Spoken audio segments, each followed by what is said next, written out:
toujours délicat de donner une interview à 3 semaines qui arrive comme ça, comme un cheveu sur la soupe. Donc c'est déjà une première précision. La deuxième, je ne veux surtout pas qu'il y ait de polémique derrière tout cela, et surtout pas qu'on stigmatise un club.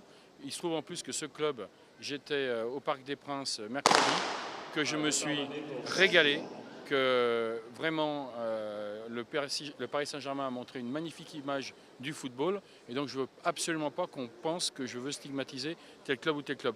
Le problème de la formation et des jeunes issus de la formation est un problème qui se pose dans le rugby, qui se pose dans le basket, qui se pose dans le volley, qui se pose dans le hand. Donc c'est un vrai problème auquel je sais les ligues nationales professionnelles travaillent. Le rugby vient d'adopter un New Deal et donc pas de polémique et il n'y a aucun problème. J'étais le premier supporter du Paris Saint-Germain mercredi et très sincèrement, si le Paris Saint-Germain gagne la Coupe d'Europe, je serai le premier heureux. L'interview a été enregistrée. Je crois que ce matin, en plus, elle est passée en intégralité. Et je remercie M. Bourdin parce qu'au moins les mots ont un sens. Et je reste sur ce que j'ai dit il y a 3 semaines. Simplement, c'était suite à un match Saint-Étienne-Paris Saint-Germain où sur le terrain, il n'y avait pas un seul joueur qui pourrait éventuellement un jour jouer en équipe de France. Voilà. Maintenant, je vous dis, on ne va pas polémiquer.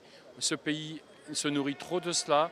Regardons plutôt la France qui gagne. Et c'était le cas de Paris Saint-Germain mercredi contre Barcelone dans un match pour tout amateur de football qui est un match exceptionnel. La réflexion est même européenne, parce qu'il ne vous aura pas échappé que quand j'avais vu Mme Vassiliou il y a 4 mois à la Commission européenne, on posait cette question de ce qu'on appelait les jeunes issus de la formation formés localement, les JFLL. Voilà. Donc c'est une réflexion qui est européenne, c'est une réflexion qui est dans tous les sports collectifs.